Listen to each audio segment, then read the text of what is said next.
wabarakatuh. Saya Aswarini, calon guru penggerak Kabupaten Tulungagung Barat, angkatan yang ke-7. Pada kesempatan kali ini saya akan melaksanakan tugas aksi nyata modul 2.3 tentang supervisi pendidikan atau supervisi akademik. Di mana alur supervisi akademik itu ada 3. Yang pertama pra-observasi, kemudian yang kedua observasi, yang ketiga pasca observasi. Kali ini saya akan melaksanakan tugas yang pertama, yaitu pra-observasi, di mana saya akan ditemani oleh Ibu Wiwin Setiawati, Guru Sejarah Indonesia SMA Negeri 1 Purwijaya. Untuk itu kali ini kita langsung saja menemui Ibu Wiwin Setiawati ya Bu ya. Assalamualaikum Ibu. Waalaikumsalam. Bagaimana kabarnya Bu, sehat? Alhamdulillah sehat. Alhamdulillah sehat ya. Bu, sesuai dengan agenda kita bahwa Ibu akan melaksanakan observasi pelaksanaan pembelajaran di kelas ya Bu ya. Pada kesempatan itu nanti saya akan membersamai Ibu untuk di kelas. Iya. Apakah persiapannya Bu? Persiapannya sudah, insya Allah sudah cukup Bu. Sudah cukup ya. Alhamdulillah kalau persiapannya sudah cukup ya. Apakah tujuan Bu, tujuan pembelajaran yang akan Ibu sampaikan besok pada saat kelas? Iya, dalam proses pembelajaran besok, tujuan pembelajaran yang akan disampaikan kepada anak didik di kelas itu mengenai peserta didik mampu memahami masuknya Islam di Indonesia. Pemahaman Bu ya. Iya. Jadi untuk mencapai tujuan pembelajaran itu, strategi apa Bu yang akan Ibu lakukan? Nah, dalam strateginya nanti dalam menyampaikan ke anak itu saya menggunakan strategi belajar kelompok. Oh ya. Iya, dengan belajar kelompok nanti mudah-mudahan anak yang tadinya ibaratnya belum seberapa paham benar dengan masuknya Islam di Indonesia kalau dikaitkan dengan materi yang ada, nanti dengan adanya belajar kelompok itu dia akan memunculkan ide yang lebih baik lagi bagaimana proses masuknya Islam di Indonesia pada masa yang sekarang. Oh ya. Berarti kerja kelompok bisa menambah wawasan siswanya Iya, ya betul sekali. Kalau tadi kerja kelompok ya Bu, masih ada lagi tidak Bu strategi yang akan Ibu lakukan setelah belajar kelompok? Ada Bu, nanti ketika anak-anak sudah habis belajar kelompok itu langsung anak-anak presentasi. Karena dengan adanya presentasi itu akan menambah wawasan mereka. Dia akan tampil di depan mempresentasikan hasil daripada diskusi yang sudah mereka diskusikan. Jadi bagaimana sih sebenarnya masuknya Islam di Indonesia itu? Karena apa? Kalau kita lihat di zaman dulu masuknya Islam atau proses masuknya Islam di Indonesia itu sangat susah. Kenapa? Karena pada waktu itu di Indonesia sebelum Islam masuk itu sudah ada agama yang masuk, yaitu agama Hindu dan Buddha. Jadi kalau misalkan kita membicarakan mengenai masuknya Islam di Indonesia itu tidak semudah membalikan telapak tangan. Nah, jadi masih perlu belajar. Oh ya, tadi dari kerja kelompok terus presentasi Bu. Iya. Jadi anak ya dibawa tidak hanya untuk pengetahuan tapi juga praktek ya. Iya. Karena itu terjun langsung. Iya, jadi dia biar hidupnya ada. Wah, baik sekali nih Bu pembelajarannya di kelas kalau seperti itu. Bu, Mudah-mudahan. Bu, ada tidak kendala yang akan bakal Ibu hadapi untuk melaksanakan pembelajaran tersebut? Saya rasa kalau untuk kendala itu cukup lah. Iya, karena ini mengenai proses masuknya Islam di Indonesia itu nggak seberapa susah dengan misalkan kita belajar mengenai masuknya Belanda di Indonesia ya atau kedatangan Jepang di Indonesia dan seperti itu. Jadi kita masih bisa ibaratnya memahami dengan fakta yang ada. Baik sekali Bu rencana yang akan Ibu lakukan ya Bu ya. Iya. Berarti sudah siap semuanya Bu ya. Mudah-mudahan siap. Besok ya Bu ya. Bu, sebelum kita mengakhiri perjumpaan kita kali ini, apa perasaan yang Ibu saat ini untuk pelaksanaan besok? Untuk pribadi saya ya Bu ya, dengan adanya pra-observasi yang dilaksanakan hari ini, ternyata apa? Itu bagus sekali ataupun baik sekali. Karena apa? Saya jadi ingat nantinya sebelum mengajar itu apa yang harus saya persiapkan. Misalkan saya harus menyiapkan bahan ajar yang ada. Jadi nanti dalam menyampaikan proses pembelajarannya, saya runtun Bu sesuai dengan modul yang ada. Jadi saya nggak nggak kemana-mana, harusnya masuknya Islam nanti masuknya Jepang, nggak seperti itu. Jadi memang dengan adanya praobservasi ini sangat membantu para guru yang ada di sini. Mudah-mudahan ibu juga nggak bosen-bosen dalam memberikan bimbingan dengan guru yang ada di SMA 1 Bumi Jajar, sehingga besok kalau misalkan ada kesulitan, terutama pribadi saya akan selalu mengajak ibu sharing bagaimana untuk yang terbaiknya untuk saya ke depannya seperti apa. Wah, baik sekali Bu ya. Berarti dengan adanya praobservasi seorang guru diingatkan Ibu ya, diingatkan apa yang belum dia lakukan, yang belum melaksanakan seperti apa. Jadi intinya nanti bisa persiapan secara maksimal gitu. Iya, benar sekali. Alhamdulillah Bu, kalau demikian berarti praobservasi itu ada manfaatnya. Iya. Apakah itu cukup? Ada yang disampaikan? Cukup. Iya. Kalau sudah cukup, saya berharap pelaksanaan observasi besok bisa dilaksanakan Ibu dengan baik dan sempurna, dan bisa Ibu bisa mencapai harapan yang Ibu inginkan, gitu ya. Bu, di akhir pembicaraan ini ya saya mengucapkan terima kasih kepada Ibu ya, yang telah menyempatkan waktunya untuk kita sharing bersama, gitu kan. Mudah-mudahan bisa berjalan dengan baik ya Bu ya. Terima kasih semuanya Bu ya. Sama-sama. Ibu tak akhiri Bu ya. Assalamualaikum warahmatullahi wabarakatuh. Demikian pelaksanaan tugas aksi nyata modul 2.3 yang fokus pada praobservasi, dan saya akhiri. Wassalamualaikum warahmatullahi wabarakatuh.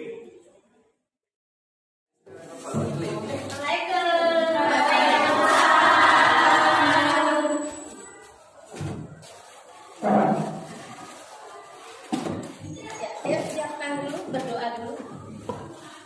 Semua siap? Siap. Doa mulai. Doa selesai. Beri salam. Assalamualaikum warahmatullahi wabarakatuh. Waalaikumsalam warahmatullahi wabarakatuh. Dulu ya, Afifah, Ibu Ahmad Nuril Anwar, Hadir Bu. Ajeng, Ibu Alia, Alicia, Anida, hadir Bu. Anwar Novianto, Hadir. Citra Karisma, Davina, Dea Pitaloka. Ada yang nggak hadir hadir semua ya? Untuk hari ini hadir semua. Baik, yang kita belajar sejarah, kita akan masuk di proses masuknya Islam di Indonesia. Jadi dengan adanya proses masuknya Islam di Indonesia, pertemuan yang kemarin Ibu sudah menjelaskan mengenai teori masuknya Islam di Indonesia. Coba dalam teori masuknya Islam di Indonesia itu ada berapa teori? Ada 4 teori. Ya, 4 teori diantaranya apa aja? Teori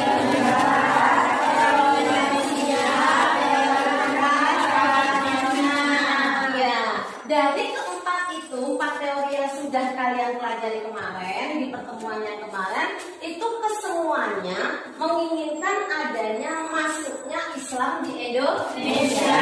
Jadi setelah Islam masuk di Indonesia, tentunya masih banyak sekali hal-hal yang perlu kalian ketahui. Terutama di sini nanti ada yang namanya penyebaran Islam di Indonesia. Dalam penyebaran Islam di Indonesia itu ada beberapa syarat yang ada di dalamnya.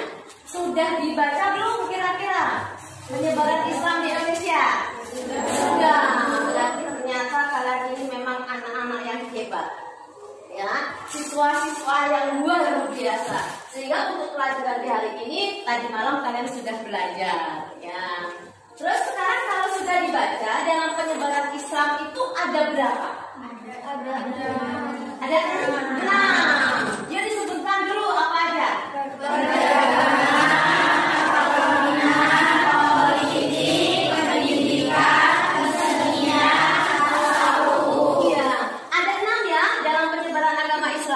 Jadi karena kalian sudah belajar, walaupun sedikit kita belum sampai ke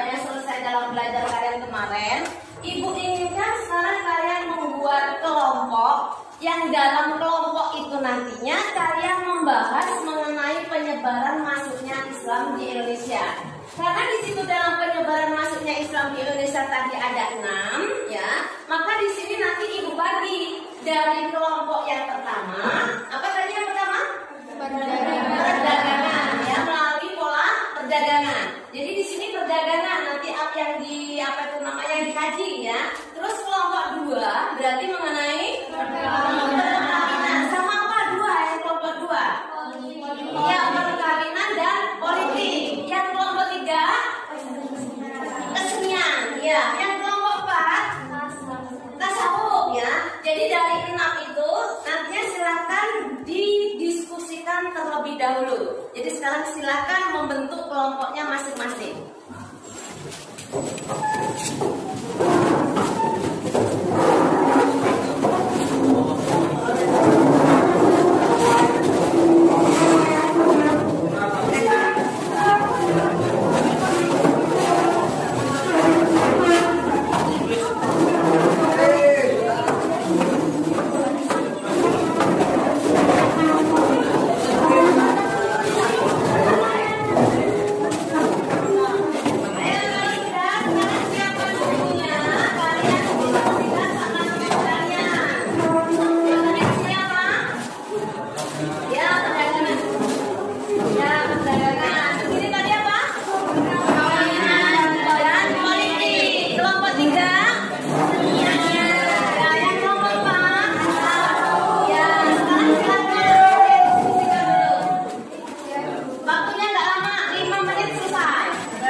Kelompok 1 sudah? Kelompok 2 udah? Belum? Kelompok 3? Belum? Kelompok 4? Belum. Yuk, ayo cepat, agak cepat dikit.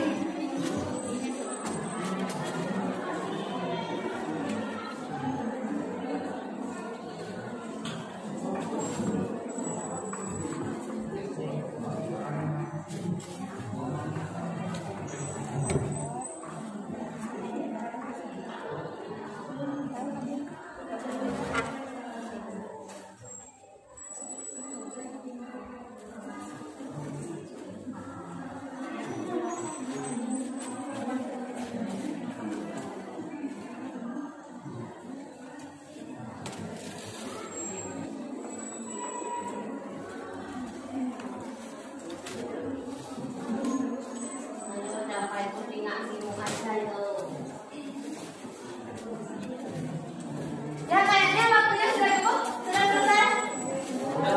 Sudah, ya? Dari hasil yang kalian diskusikan, ya, Ibu minta untuk presentasi di depan. Supaya apa? Untuk pengembangan penyebaran agama Islam yang ada di Indonesia, ini kalian paham. Berarti ternyata Islam itu dibawa ke negara Indonesia bukan langsung datang sendiri, tapi ada proses penyebarannya. Walaupun kemarin banyak teori yang ada di dalamnya. Nah, untuk yang presentasi ke depan, Ibu minta dulu nih, guys, ya. Dari kelompok 1, sudah siap presentasi ke depan kelompok 1? Belum siap. Belum. Emang apa kerjanya tadi? Ayo, kerjanya apa? Kalau nggak siap maju ke depan. Nulis. Jangan-jangan Dafa ini ngantuk. Ya, tadi malam habis bergadang ini, jadinya ngantuk. Ya, habis puasa nggak? Oh, puasa. Alhamdulillah puasa. Jadi dari kelompok 1 ternyata nggak ada yang mau maju ke depan. Jadi sekarang Ibu tawarkan yang kelompok 2. Ada yang mau ke depan? Ada. Ya, yang ke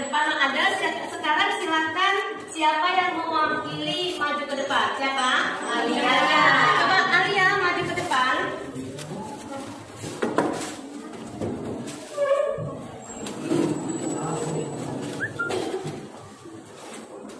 Ya. Assalamualaikum warahmatullahi wabarakatuh. Waalaikumsalam warahmatullahi wabarakatuh.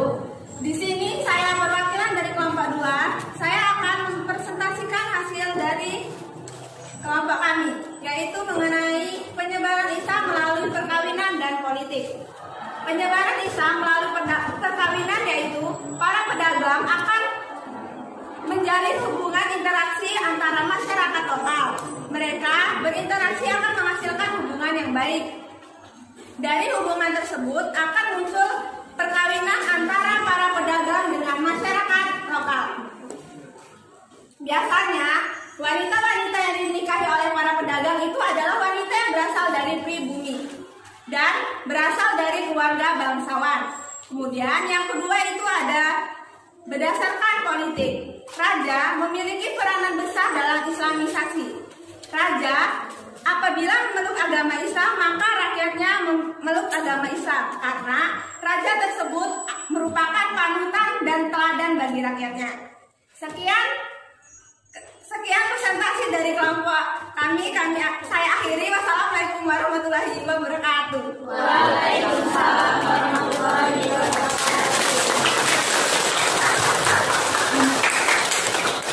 Ya, jadi ternyata bagus ya.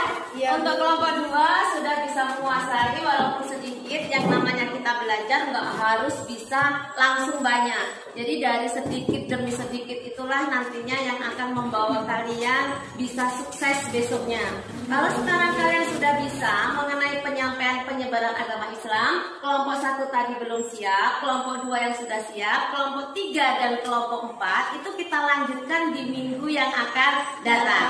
Jadi untuk kelompok 3 dan 4 jangan dikira hari ini sudah selesai, asik saya nggak maju, misalkan kayak gitu. Tapi Anda masih punya tugas yang Ibu tugaskan tadi dalam penyebaran agama Islam atau penyebaran masuknya Islam di Indonesia. Besok siapa yang mewakili silakan dipilih dari kelompok 3 dan kelompok 4. Nah, untuk kelompok 1 Ibu nggak tahu kalau dia mau belajar, mungkin besok juga mau maju. Ya, tapi kayaknya kalau Dava besok mau deh mewakili maju ke depan. Kalau enggak Anwar ya mau maju ke depan. Kalau enggak si Febri juga enggak jadi masalah. Yang penting apa? Ada keinginan untuk maju ke depan. Jadi yang dikatakan sama si Alia tadi ya mengenai pernikahan ya. Pernikahan dengan politik. Jadi dengan 2 itu aja bisa melahirkan generasi baru dalam masuknya Islam di Indonesia. Jadi kalau misalkan ada yang beragama lain ya nantinya itu juga nggak jadi masalah. Karena apa? Yang kita pelajari sekarang masuknya Islam di Indonesia. Kemarin kan kita juga sudah belajar masuknya Hindu Buddha di Indonesia, masuknya agama Kristen di Indonesia. Walaupun tuh Joshua tuh mukanya biasa aja, jangan merenggut kayak gitu ya. Masa merenggut aja karena nggak disuruh presentasi sama Bu Wiwin. Ya. Jadi itu aja ya untuk materi penyebaran Islam di Indonesia. Ibu cukupkan sampai di sini. Jangan lupa untuk kelompok 3 dan kelompok 4 besok minggu depan maju ke depan lagi ya untuk mempresentasikan hasil daripada kerja kelompok yang barusan hari ini dikelompokkan. Jadi itu aja. Sekarang Ibu akhiri. Wassalamualaikum warahmatullahi wabarakatuh. Waalaikumsalam warahmatullahi wabarakatuh. Terima kasih Bu.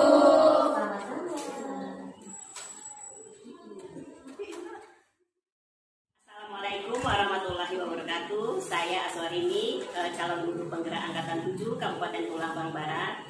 Pada kesempatan ini saya akan melaksanakan tugas aksi nyata modul 2.3 yaitu supervisi akademik pada tahap yang ketiga yaitu pasca observasi. Pada kesempatan ini saya juga sudah ditemani oleh Bapak Marwan Batubara. Assalamualaikum Pak, sebagai guru pengajar ya, pengajar praktik. Kemudian saya juga ditemani oleh Ibu Wiwin Setiawati. Ya, selamat datang Ibu. Ya, nanti kita berbincang-bincang Ibu ya. Iya. Jadi untuk memanfaatkan waktu, saya langsung saja menemui Ibu Iris Setiawati untuk berbincang mengenai pasca observasi di kelas kemarin. Assalamualaikum Ibu. Waalaikumsalam. Gimana kabarnya Bu? Alhamdulillah sehat Bu. Sehat ya Bu ya. Bu, ini menindaklanjuti observasi di kelas kita kemarin Bu ya. Iya.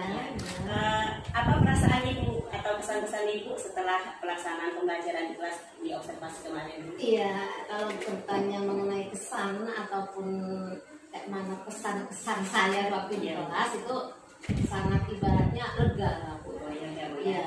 Kenapa? Karena dengan adanya observasi yang kemarin itu ibaratnya dalam proses pembelajaran itu jauh lebih baik. Kenapa? Karena yang tadinya saya belum tahu bagaimana metode atau cara pembelajaran mengenai kurikulum merdeka.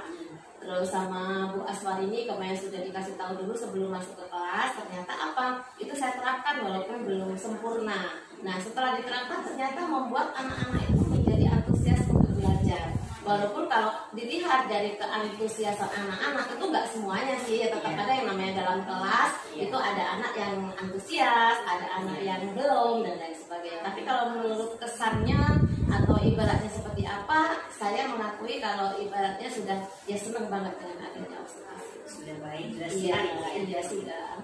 Oh berarti gini Bu, kalau kemarin ya sudah Ibu sudah senang dan sebagainya, apakah pelaksanaan pembelajaran kemarin itu sudah sesuai dengan tujuan yang Ibu rencanakan? Kalau menurut saya sudah. Sudah Bu ya? Iya, karena di situ dari mulai ibaratnya metode dan lain sebagainya itu sudah saya terapkan walaupun belum sempurna banget gitu. Iya. Jadi sudah sesuai dengan tujuan yang Sudah, sudah direncanakan. iya benar. Kalau memang sudah sesuai, berarti menurut Ibu kesesuaian itu sudah sampai level berapa? Ya kalau menurut penilaian saya ini Bu ya, yang namanya penilaian seseorang itu berbeda-beda. Kalau misalkan menurut saya bagus, belum tentu nanti menurut Bu Aswari ini bagus. Ya kan? Bisa juga nanti menurut Bu Aswari ini jelek. Tapi kan dengan adanya kemarin Bu Aswari ini sudah melihat saya sewaktu di kelas, kalau menurut saya sudah bagus dan saya maunya ada di level 8. Mau saya Level 8 Bu ya? Ya, Tadi levelnya sudah mulai tinggi ya Bu ya? Iya. Memang untuk yang sempurna itu agak susah gitu Iya, ya. Tapi kalau paling tidak sudah sesuai dengan tujuan yang Iya. direncanakan. Bu, dari pembelajaran kemarin, adakah hal-hal yang sudah baik atau yang sudah memuaskan dalam pelaksanaan pembelajaran kemarin Bu? Sudah menurut Sudah saya. ada Bu ya? Iya. Itu Apa menurut itu? saya lagi Iya. ya. Karena kalau menurut saya dalam proses pembelajaran kemarin sudah sesuai sih. Jadi ya sudah Ya, dari bagus ya dari metodenya itu sudah bagus. Ya nanti penilaian selanjutnya terserah sama Ibu. Ibaratnya kalau nanti juga ada misalkan ada pasca observasi dari guru yang lain atau misalkan biasanya kan kita ada pengawas nih. Iya. Ya kan kita ibaratnya di situ juga dinilai. Kalau semuanya penilaiannya bagus, mungkin cara-cara mengajar kita bagus. Tapi kalau menurut saya dengan adanya observasi yang kita lakukan kemarin itu ya mudah-mudahan ada perkembangan untuk kedepannya. Oh itu tadi sudah memuaskan berarti Iya, ya, sudah, sesuai sudah. dengan metodenya, Iya. antusiasnya anak gitu ya. Iya. Terus lanjut Bu ya, apakah dari pembelajaran kemarin juga ada hal-hal yang kurang menurut Ibu ya? Iya. Yang kurang yang perlu diperbaiki karena tadi kan masih level 8 tuh. Iya. Nah pasti dalam pembelajaran berarti masih ada yang kurang atau gimana Bu? Ada Bu, itu loh Ada Bu, ya? di metode apa itu namanya Diferensiasi. nah di metode itu.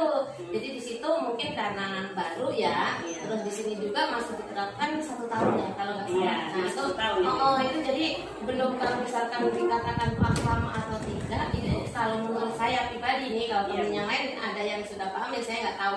Tapi kalau saya di bidang itu belum.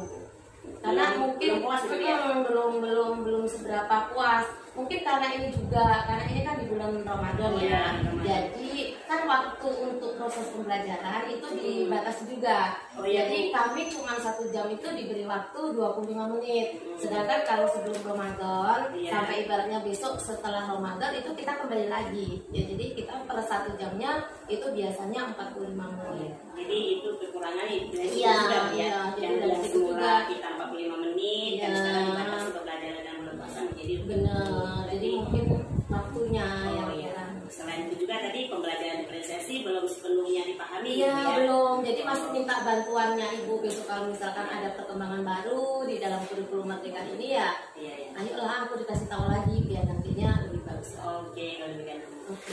Itu itu tadi kekurangnya sudah, kemudian hal yang baik. Iya. Kemudian apakah ada strategi atau langkah-langkah yang akan Ibu lakukan nih untuk untuk memperbaiki atau untuk melaksanakan menambah baik kekurangan-kekurangan tadi? Oh ada Bu, makanya apa? Kami selalu bekerja sama dengan teman sejawat. Oh iya. Nah kalau di sini kan ada MGMP mengenai mapel. Ya, jadi di situ kan guru sejarah ini khususnya bukan hanya satu guru kalau di sekolah ini Bu. Jadi kalau misalkan kami ada kesulitan itu kami selalu sharing. Mana sih kekurangan kita mungkin dalam proses pembelajaran seperti apa gitu. Karena dengan adanya MGMP tersebut itu bisa membuat wawasan kita menjadi tambah lagi. Walaupun bukan kita ngambilnya bukan dari luar. Kalau dulu kan kita melaksanakan MGMP itu harus dari sekolah sini ke sekolah sana gitu. Tapi di SMA kita kan sekarang sudah dibentuk Bu. Jadi MGMP per mapel.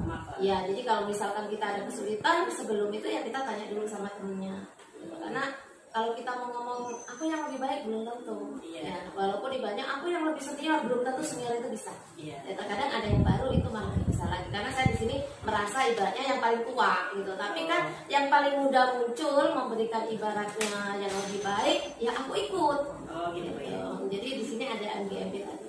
Di intinya Ibu akan memperbaiki dengan cara kolaborasi. Ya benar, kolaborasi dengan teman sejawat sejawat dan MGMP sekolah. Iya. Berarti akan menambah wawasan lagi ya Bu. Iya. Kalau demikian Bu, kapan target Ibu melaksanakan perbaikan Ibu yang kolaborasi tadi? Ya pokoknya saya nggak lama-lama Bu. Nggak lama-lama. Nggak lama-lama, mungkin dalam 1 bulan itu harus diperbaiki. Kalau misalkan nantinya ibaratnya memerlukan waktu lagi, ya mudah-mudahan nanti setelah Ramadan ini kalau kita sudah normal lagi dalam belajar ya kita perbaiki lagi. Ya. Karena kita mau menuju sekolah yang lebih bagus itu susah Bu. Jadi intinya segala sesuatu yang baik harus dipercepat. Iya. Pelaksanaannya di lanjutnya Ibu ya. Nanti kalau kita dilewat-lewat anaknya kayak mana ikut dilewat juga. Oh ya, baik sekali, hebat Ibu ya. Bu, dalam hal ini perbaikan segala macam tadi rencana Ibu, adakah seseorang yang nanti yang bisa menyemangati Ibu atau yang bisa membantu Ibu dalam hal ini? Oh banyak. Oh, iya, selain tadi di kalangan MGMP ya termasuk sejawat, itu dalam apa itu namanya di SMA kita juga banyak pendukung. Ya, banyak pendukung, di antaranya ada kepala sekolah. Nah, kepala sekolah itu selalu ibaratnya mendukung kita. Walaupun kadang kita jaga juga dengan aturan yang ada kan gitu toh, tapi kita nggak boleh mempunyai penilaian yang begitu. Ternyata apa yang dibicarakan itu ternyata baik juga untuk kedepannya sekolah itu biar menjadi lebih bagus. Nah selain dari dukungan dari bapak kepala sekolah itu juga ada lagi Bu dari apa itu namanya wakakurikulum. Karena di wakakurikulum itulah yang dia ibaratnya paham betul akan apa kurikulum yang ada, kurikulum yang kita pakai di sekolah ini apa. Nah, jadi dari himbauan wakakurikulum juga itu bisa membuat kita nantinya menjadi lebih baik. Oh ya Bu, berarti seseorang itu ada dari teman, ada dari kepala sekolah, bukan ada wakakurikulum. Iya benar. Jadi intinya kita selalu harus berdiskusi, berkolaborasi. Benar sekali. Bu, ini dari hal-hal yang sudah Ibu sampaikan tadi ya Bu ya.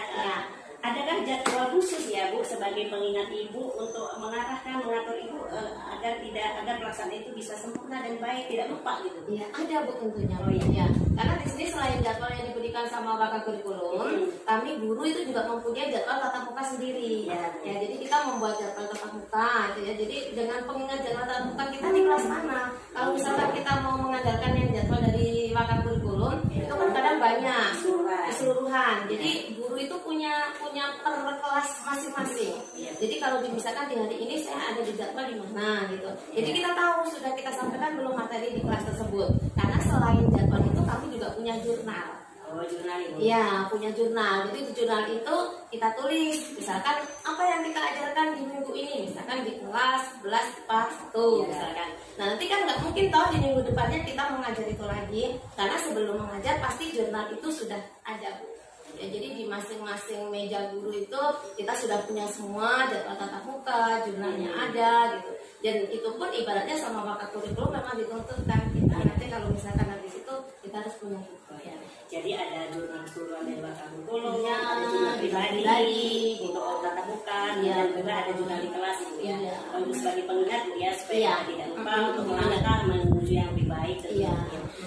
Ini terakhir nih Bu. Terakhir tadi jadi pada sesi terakhir ini ya percakapan coaching kita ini Bu ya. Apa sih perasaan Ibu dengan adanya percakapan coaching kita pada saat ini Bu? jujur terus dan jujur. Nah ini kalau dari tadi perasaan suruh jujur terus. Iya, memang betul. Iya, jujurnya ya senang lah Bu. Karena dengan kayak gini kita bisa ngobrol, berbagi ilmu. Iya. Jadi kalau misalkan saya sudah ibaratnya dikasih wawasan sama Bu Aswar ini dan yang kemarin, nanti kalau misalkan aku nggak berusaha untuk ada perubahan, berarti aku ini orangnya kan emang ya Bu ya, kayak orang egonya aku loh yang paling pintar gitu. Jadi dengan kayak gini Bu, kita bisa sharing dan lain sebagainya. Saya pribadi itu merasa senang. Senang Bu ya. Iya, jadi nanti kalau misalkan aku ada yang kurang paham, saya Bu ya, saya nanti tanya sama Bu Aswar ini kan nggak keberatan kan? Insya Allah siap. Iya. Itu Bu ya. Iya. Oh ya, jadi Ibu menambah tentunya dengan ada percakapan ini akan menambah semangat. Iya, benar Bu. Iya. Menambah wawasan, menambah ilmu ya, jadi baik sekali Bu ya. Bu, terima kasih Bu atas waktunya. Iya, sama-sama Bu. Sudah menyempatkan diri berbagi sesuatu, kemudian sudah ingin membantu gitu. Jadi alhamdulillah, terima kasih Bu atas bantuannya Bu ya. Sama-sama, Bu. Saya ucapkan terima kasih Bu ya. Saya akhiri, wassalamualaikum warahmatullahi wabarakatuh. Waalaikumsalam warahmatullahi wabarakatuh. Demikian percakapan coaching saya bersama Ibu Lilin Setiawati. Mudah-mudahan apa yang disampaikan beliau bisa menambah juga wawasan kita, menambah wawasan saya pribadi sebagai pendidik, sebagai guru. Akhir kata saya ucapkan wassalamualaikum warahmatullahi wabarakatuh. Waalaikumsalam warahmatullahi wabarakatuh.